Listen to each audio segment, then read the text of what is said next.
নিজের হাতে বাসায় খুব অল্প সময়ের মধ্যে পাস্তা তৈরি করে ফেললাম, যেটা খুবই স্বাস্থ্যসম্মত। আর আপনাদের সাথে আজকে রেসিপিটা শেয়ার করব। হ্যালো, আসসালামু আলাইকুম, সবাই কেমন আছেন? নতুন একটা রেসিপি নিয়ে চলে আসলাম। আর সেই জন্য আমি একটা বোলের মধ্যে দিয়ে দিলাম একটা ডিম, আর এখানে দিয়ে দিলাম 1 চামচ চিনি আর 1.5 চামচের মতো লবণ দিয়ে ডিমটাকে ভালো করে ফেটিয়ে একদম মিক্সার করে নেব।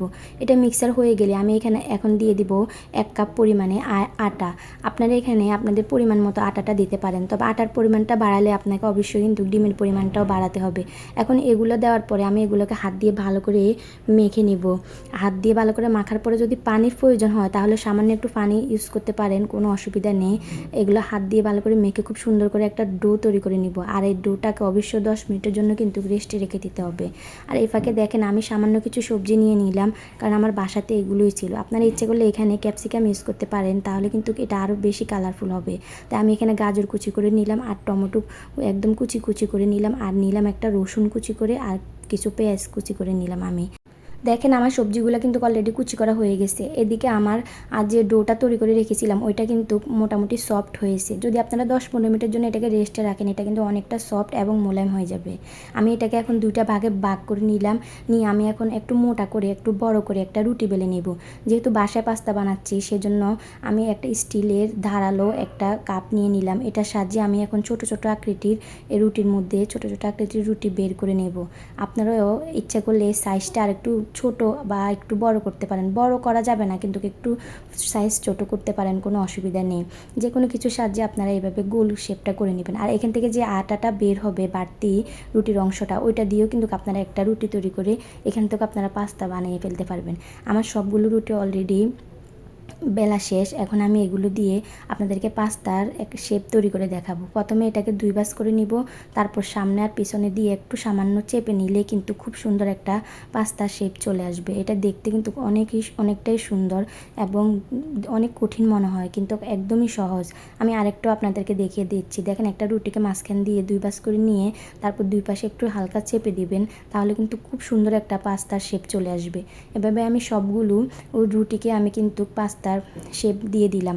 আর দেখেন আমি 2টা চিকেন সসেস নিয়ে নিলাম, যেহেতু আমি এখানে কোনো মাংস অ্যাড করতেছি না। আসলে পাস্তার সাথে কিন্তু মাংস অ্যাড করলে অনেক মজা লাগে, আর যেহেতু বাসায় মাংস নাই সেজন্য আমি এখানে চিকেন কিছু সসেস দিয়ে দিলাম। চিকেন সসেস দিলেও যে কোনো নুডলস বা পাস্তার সাথে কিন্তু অনেক টেস্ট হয়।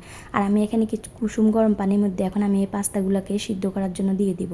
এগুলো সিদ্ধ করার 2-1 মিনিট হয়ে গেলে দেখবেন যে এগুলো একটু ফুলে উঠবে, তখন বুঝতে পারবেন যে এগুলো পারফেক্টভাবে সিদ্ধ হয়ে গেছে।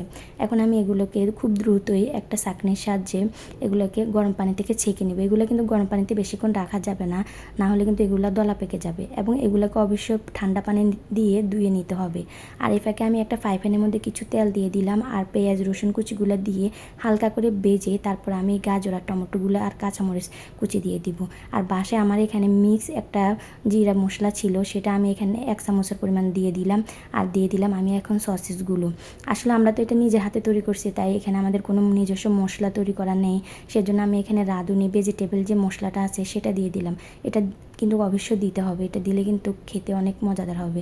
এখন আমি এখানে দিয়ে দিলাম 2 টেবিল চামচের মতো টমেটো সস, আর 1 টেবিল চামচের মতো দিয়ে দিলাম সয়া সস, আর দিয়ে দিলাম সামান্য 1.5 চামচের মতো আদা পেস্ট দিয়ে ভালো করে সবজিটাকে একটু কষিয়ে নিয়ে তারপরে আমরা পাস্তাগুলো এখানে দিয়ে 4-5 মিনিটের মতো নাড়াচাড়া করলে কিন্তু খুব সুন্দর মতো পাস্তাগুলো হয়ে যাবে।